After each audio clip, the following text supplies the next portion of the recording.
देश में एक भ्रम की स्थिति पैदा हुई और भ्रम की स्थिति पैदा होने के साथ साथ भ्रम की स्थिति फैलाई भी जा रही थी कि देश की अर्थव्यवस्था चौपट है। और उस परिस्थिति में जब माननीय वित्त मंत्री जी ने अर्थव्यवस्था पर श्वेत पत्र लाया तो आज उस पूरे भ्रम की स्थिति का पटाक्षेप हो गया और वो आज साफ हो गया। सभापति महोदय, देश की अर्थव्यवस्था पर माननीय वित्त मंत्री ने जो श्वेत पत्र लाया है और सदन में जो पेश किया है, जिस पर चर्चा आज हो रही है, मैं उसका स्वागत करता हूं। इसलिए कि देश में एक भ्रम की स्थिति पैदा हुई और भ्रम की स्थिति पैदा होने के साथ साथ भ्रम की स्थिति फैलाई भी जा रही थी कि देश की अर्थव्यवस्था चौपट है। और उस परिस्थिति में जब माननीय वित्त मंत्री जी ने अर्थव्यवस्था पर श्वेत पत्र लाया तो आज उस पूरे भ्रम की स्थिति का पटाक्षेप हो गया और वो आज साफ हो गया। महोदय, श्वेत पत्र में आंकड़ों का पूरा विवरण है। सभी तथ्यों के आधार पर, आंकड़ों के आधार पर श्वेत पत्र जारी किया गया। मैं समझता था कि सदन में जब चर्चा होगी तो उस श्वेत पत्र में जो आंकड़े हैं वो आंकड़े कहां गलत हैं इसका कोई विवरण प्रस्तुत किया जाता, उसका खंडन किया जाता, लेकिन उसके बजाय पूरे चर्चा को दूसरे दिशा में मोड़ के ले जाने का काम हुआ है। डॉक्टर मनमोहन सिंह जी देश के प्रधानमंत्री थे। उनके समय में जो वित्तीय कुप्रबंधन था उसकी उसमें विस्तृत चर्चा है। अलग अलग भाग में उसकी चर्चा की गई है कि कहां कहां वित्तीय कुप्रबंधन था। मुझको भी उनके प्रधानमंत्रित्व काल में इस सदन का सदस्य रहने का सौभाग्य प्राप्त हुआ था और मैंने उसमें देखा था कि कहां कहां मिसमैनेजमेंट कुप्रबंधन हो रहा है। हालांकि मैं डॉक्टर मनमोहन सिंह जी को नहीं कहता, डॉक्टर मनमोहन सिंह जी बहुत साफ आदमी थे, लेकिन उनके इर्द गिर्द जितने लोग थे वो समूचे घोटाला और कुप्रबंधन के जिम्मेवार थे और डॉक्टर मनमोहन सिंह जी मूक दर्शक बेचारे देखते रहते थे। तो इसलिए उसकी विस्तृत चर्चा है। कितना ऋण दिया गया, कहां कितना ऋण किसको मिला, ऋण जो ज्यादा दिया गया उसकी भी विस्तृत चर्चा है। और ऋण जब ज्यादा आप दे दीजिएगा तो नेचुरली अर्थव्यवस्था पर उसका कुप्रभाव पड़ेगा। अभी चर्चा हो रही थी, माननीय गौरव गोगोई जी चर्चा कर रहे थे विजय माल्या जी को 8,040 करोड़ रुपए का ऋण कब मिला था? यह भी आप कहते गौरव गोगोई जी, अगर आप ईमानदारी से यह बात कहते कि मेरी सरकार ने विजय माल्या को 8,040 करोड़ का लोन दिया, ऋण दिया और वो लेके भाग गया, तब हम मानते कि आप ईमानदार हैं। आप तो ईमानदार हैं नहीं। आपने चोरी करवा दिया, आपने चोरी करवा दिया और जब चोर भाग गया तो हल्ला कर रहे हैं चोर काहे भाग गया, चोर काहे भाग गया, चोर काहे भाग गया। अरे वाह भाई, आप चर्चा कर रहे थे नीरव मोदी की, आप चर्चा कर रहे थे नीरव मोदी की। नीरव मोदी का फ्रॉड जो डिफॉल्ट था, गारंटी डिफॉल्ट कब शुरू हुआ? 2011 में शुरू हुआ जब डॉक्टर मनमोहन सिंह जी की सरकार थी। 14,000 करोड़ रुपए का गारंटी डिफॉल्ट हुआ। आप मूक दर्शक बने हुए थे, आप मूक दर्शक बने हुए थे। आपका यही वित्तीय प्रबंधन था, यह आपका वित्तीय कुप्रबंधन था। अगर आप ये कहते कि यह हमसे चूक हुई, हमारी सरकार ने यह गलत किया, तो हम मानते कि आप ईमानदार हैं। आप ईमानदार राजनेता हैं, तो आप आज कह रहे हैं कि नीरव मोदी भाग कैसे गया, उसको क्यों नहीं पकड़ के ला रहे हैं? अरे आपने सारा इंतजाम कर दिया, 14,000 करोड़ रुपया जब उसके जिम्मे लगा दिया तो भाग गया। अब भाग गया तो ये सरकार प्रयास कर रही है उसको वापस लाने के लिए। अब वो विदेश में भागा हुआ है और आपका अगर कोई प्रभाव है अभी भी तो जाके ले आइए उसको पकड़ के, देखिए कि वर्तमान सरकार उसको जेल में बंद कर देती है कि नहीं कर देती है। आप चर्चा कर रहे थे मेहुल चौकसी की। मेहुल चौकसी नवंबर 2010 से अप्रैल 2014 तक 8,738 करोड़ रुपए का उसने फ्रॉड किया बैंक के साथ। किसकी सरकार थी? आपकी सरकार थी, डॉक्टर मनमोहन सिंह जी की सरकार थी। और यही तो श्वेत पत्र है। और श्वेत पत्र में है क्या? आपके वित्तीय कुप्रबंधन की चर्चा है श्वेत पत्र में। जो काम आपने किया है उसी को दर्शाया गया, उसी का आईना है इस श्वेत पत्र में। और आपको खराब लग रहा है। मनीष तिवारी जी बोल रहे थे, उन्होंने चर्चा शुरू की, उन्होंने कहा राइट टू एजुकेशन एक्ट हमारी सरकार ने शुरू किया।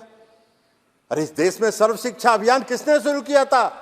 इस देश में सर्व शिक्षा अभियान 2004 में 9वीं पंचवर्षीय योजना में आदरणीय अटल बिहारी वाजपेयी जी ने शुरू किया था।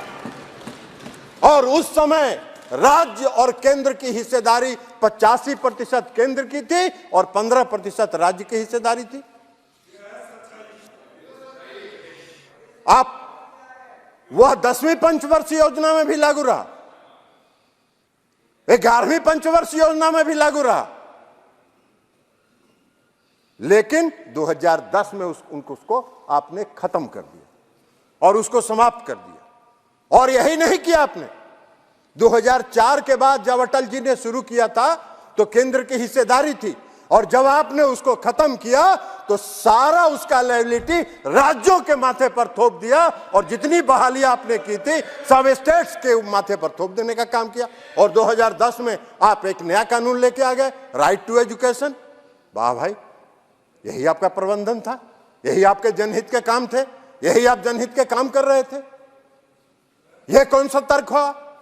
तो कुतर्क आप अगर देते रहेंगे तो उसका तो कोई जवाब नहीं। मनरेगा की चर्चा कर रहे थे, आपने जब मनरेगा शुरू किया था उस समय 145 रुपए था मैंडेज, उसका जो मजदूरी था। आज 204 रुपया है इस सरकार में मजदूरी मनरेगा के मजदूरों का। आप उसकी चर्चा तो नहीं कर रहे थे। आप कहते कि भाई इस सरकार ने, वर्तमान मोदी जी की सरकार ने 204 रुपया मनरेगा के मजदूरों का बढ़ा दिया। आज बिहार में 209 रुपया। तो इसलिए आप इस सब चर्चा करते रहे, लेकिन आप चर्चा क्या करते रहते हैं?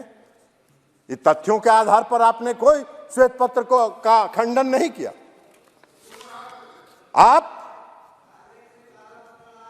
चर्चा कर रहे हैं घोटालों की, भ्रष्टाचार की। मैं भी सदन का सदस्य रहा, 15वीं लोकसभा में भी, 14वीं लोकसभा में भी और 15वीं लोकसभा में, जब आपकी सरकार थी 2010 से 2014 तक, 4 से 14 तक, 2004 से 2014 तक कोई ऐसा सत्र सभापति महोदय जब नहीं होता था, कोई ऐसा सत्र नहीं होता था जब एक नया घोटाले की चर्चा उस सदन में और उस सत्र में नहीं होती थी। कोई भी सदन। कोयला घोटाला हुआ, स्पेक्ट्रम घोटाला हुआ, हम किसी का नाम नहीं ले रहे। कोयला घोटाले में कौन कौन लोग थे सबका पर्दाफाश हो गया। स्पेक्ट्रम घोटाले में कैसे हुआ यह भी पर्दाफाश हो गया, सब जान गए। रक्षा घोटाला में कहां विमान की खरीद में, रक्षा के सामानों की खरीद में कहां सौदेबाजी हो रही थी, कमीशनबाजी हो रही थी, यह सब घोटाला की चर्चा हुई, उस सदन में चर्चा हुई। राष्ट्रमंडल खेल जो हो रहा था, कॉमनवेल्थ गेम्स, उसमें जो दिल्ली के आपके नाक के नीचे, आपकी सरकार के नाक के नीचे जो घोटाला हुआ उसको भी सबने देखा, इस देश ने देखा, हर व्यक्ति ने देखा। अब आप कह रहे हैं शारदा चिट फंड, कितना बड़ा घोटाला हुआ Sharda chit fund. Chit fund company ने किसका पैसा लेके गायब हुआ? कौन थे वो लोग जिनका पैसा लेके गायब हुआ? शारदा चिटफंड के मार, मध्यम वर्ग के लोग, मजदूर वर्ग के लोग, उनका पैसा लेके गायब हुआ। और किसके राज में घोटाला हुआ शारदा चिटफंड, इस पर आपको बोलना चाहिए था। आप नहीं बोल रहे हैं, कोई नहीं बोल रहा है। तथ्यों के आधार पर आपका बोलना चाहिए, वह भी आप नहीं बोल रहे। कौन सा चर्चा करना चाहते हैं?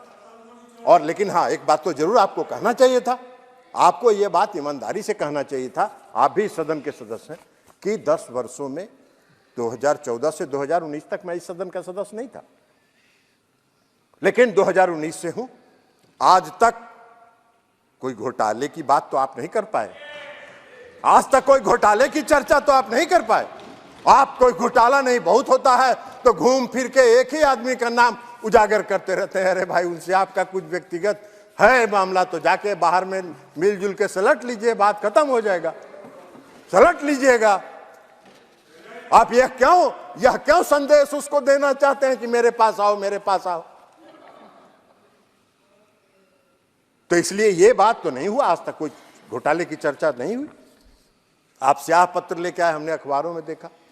आज आप भी अभी भाषण दे रहे थे, सभी भाषण दे रहे थे, स्याह पत्र की आप चर्चा कर रहे थे। अगर श्वेत पत्र में आंकड़े गलत हैं, जो मैंने पहले भी कहा, तो उन आंकड़ों का खंडन करना चाहिए था। उन आंकड़ों को, चूंकि उसमें तो तुलनात्मक है, 2004 से 2014, 2014 से 2024 दोनों तुलना टेबल बना के दिया हुआ है। तो टेबल को आप कॉन्ट्राडिक्ट करते, एक एक आंकड़े को आप कॉन्ट्राडिक्ट कर सकते थे, जो आप नहीं कर पा रहे हैं। लेकिन आप कर क्या रहे हैं? फिर वहीं घूम फिर के आ जा रहे हैं, कोई घूम फिर के आ जा रहे हैं सीबीआई और ईडी पर। अरे भाई, सीबीआई ईडी पर बाहर जितना बोलता है बोलिए, लेकिन आप एक बात बताइए, मैं भी 2 साल 1.5 साल तक एनडीए से अलग रहा, और एनडीए से जब मैं अलग रहा तो कहां कोई मेरे यहां सीबीआई ईडी पहुंची? मेरे यहां तो कोई सीबीआई ईडी नहीं पहुंची। नीतीश कुमार जी के यहां तो कोई सीबीआई ईडी नहीं पहुंची। नीतीश कुमार जी भी विपक्ष के सूत्रधार थे जब हम अलग थे एनडीए से, तो नीतीश जी के यहां तो कोई नहीं पहुंची, हम लोग के यहां किसी के यहां नहीं पहुंची। लेकिन रोपे पेड़ बबूल का तो आम कहां से होए? अगर करिएगा भ्रष्टाचार तो फल तो मिलेगा ही उसका, कांटा तो गड़ेगा ही, मीठा आम कहां से मिलेगा? तो ये तथ्य है। तो इस तथ्यों के बजाय आप कह रहे हैं कि ये जो श्वेत पत्र आया है, ये श्वेत पत्र हमारी पूर्ववर्ती सरकार के इमेज को टार्निश करने के लिए लाया जा रहा है। काहे का किसी का इमेज टार्निश करके? जो तथ्य है, जो सही है, जो आंकड़े हैं, वो सदन के सामने और इस देश के सामने रखा गया है। तो इमेज इसमें कहां टार्निश हो रहा है? हाँ, अगर आपने कुकर्म किया है तो स्वाभाविक तौर पर आपको इमेज टार्निश होने का आपको लगेगा भ्रम, आप उसके भ्रम के शिकार हैं। लेकिन अगर आप भ्रम हैं तो उसका क्या किया जाएगा? तो इसलिए अध्यक्ष महोदय, जब भ्रष्टाचार करिएगा तो उसका भुगतना तो उसके लिए आपको पड़ेगा, और वो अगर भुगत रहे हैं तो उसके लिए श्वेत पत्र पर बोलने के बजाय आप राजनीतिक विलाप नहीं करिए, और उन तथ्यों के आधार पर अगर कोई आंकड़े हैं तो उन आंकड़ों को रखिए। और यही बात हम कहते हुए फिर से माननीय वित्त मंत्री जी को बधाई देते हुए श्वेत पत्र लाने के लिए और देश की अर्थव्यवस्था के संदर्भ में पूरे देश को अर्थव्यवस्था से अवगत कराने के लिए। Welcome to K-Mall, a premium project by Kaleen Group. K-Mall is in the heart of Kolkata's electronic, garment and lifestyle hub, Khidirpur. K-Mall, which is designed as a world-class mall, is the outcome of endless effort of our experts, combined with modern superb techniques and new age design. Book now